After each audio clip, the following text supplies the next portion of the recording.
네, 각종 비위 혐의가 드러나 청와대 특별감찰반에서 검찰로 쫓겨난 이 김태우 수사관을 둘러싼 논란이 점차 커지고 있습니다. 김 수사관, 오늘 조선일보와의 인터뷰에서 나는 이번 정권의 미움을 받아 쫓겨난 희생양이라고 주장을 했습니다. 그는 정권의 핵심 관계자들에 대한 민감한 보고서를 계속 쓰다 보니 나에 대한 내부 시선이 안 좋아지는 걸 많이 느꼈다라고 했습니다. 그러면서 자신이 작성한 첩보 보고서 목록을 조선일보에 보냈다고 하는데요. 이를 토대로 신문은 이 특감반이 민간인에 대한 동향과 첩보를 수집해 보고하고 또 청와대가 감찰 범위를 벗어난 공직자의 사생활을 감찰했다는 의혹을 제기했습니다. 그러나 청와대는 김 수사관의 주장이 사실과 다르다고 반박했습니다. 김 수사관의 작성한 검증되지 않은 첩보 보고는 특감반 데스크, 특감반장, 반부패 비서관 등 3단계의 검증 절차를 거쳐 업무 범위에 해당하지 않거나 그 내용의 신빙성이 인정되지 않는 경우 폐기됩니다. 그러니까 이 특감 반원이 수집한 정보들이 중요하고 또 믿을 만한 것인지 또 그리고 본연의 업무에 해당하는지 등을 특감 반장 등이 이렇게 검토를 하고요. 걸러낼 건 걸러낸 뒤에 민정수석에게 최종적으로 보고가 된다는 겁니다. 예를 한번 들어보면요. 이렇게 반장들이 현장에서 취재한 내용을 보고를 하면 먼저 선임인 양 반장이 검토를 합니다. 이 과정에서 정치부 회의와는 전혀 관련이 없는 불순물은 폐기 처분하고 그러니까 소위 킬을 하고요. 다룰 가치가 있는 아이템만 취합해 정식으로 국장에게 보고를 하는 것과 마찬가지라는 겁니다. 청와대는 김 수사관이 자신이 파악한 첩보 내용이 이렇게 몇 단계의 검증 과정을 거친 뒤 민정수석에게 최종 보고된다는 걸 알면서도 허위 주장을 하고 있다고 강조했습니다. 그러면서 김 수사관의 주장을 전한 언론을 향해서도 문제 제기를 하면서 청와대가 할 수 있는 최대한의 법적 조치를 취할 것이라고 밝혔습니다.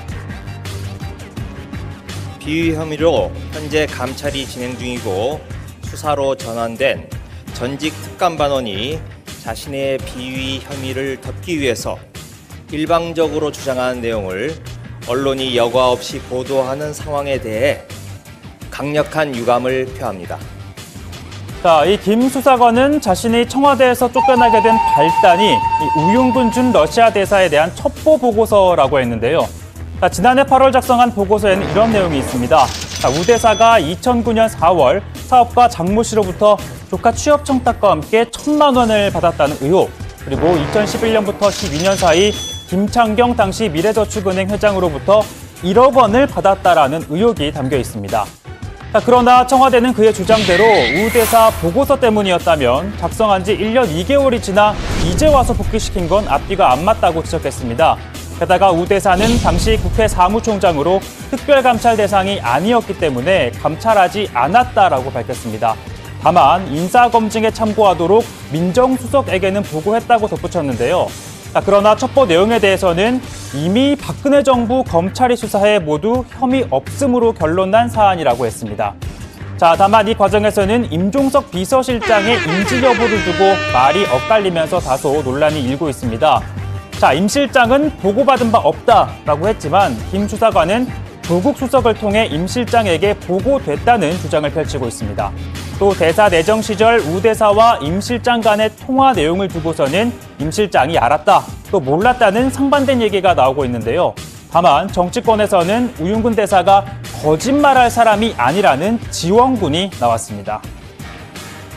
제가 아는 우윤근 대사는 굉장히 진실성 있는 분입니다. 네네. 또 같은 정치 국회의원을 했기 때문에 그런 불만을 토로했을 거고, 네네. 또 임종석 실장은 실제로 잘 모르니까 그러한 보고를 받은 적 없다라고 한 것이 그렇게 와전되지 않는가, 저는 그렇게 그 두 분의 말씀을 믿습니다. 네네. 그러나 야당은요, 이번 사건이 의혹투성이라면서 공세 수위를 높이고 있습니다. 먼저 자유한국당, 박근혜 정부 당시 청와대 문건 유출 사건에 비유했는데요. 나경원 원내대표는 국기문란 행위를 규정하고 조속히 운영위를 소집해 명명백백하게 사실을 밝힐 것이라고 했습니다. 그리고 바른미래당 김관영 원내대표 역시 특별감찰관이 26개월째 공석인 점을 지적하면서 청와대의 견제장치가 마비됐다고 지적했습니다. 특히 이 나경원 원내대표는 조국 수석을 함께 겨냥하고 있습니다.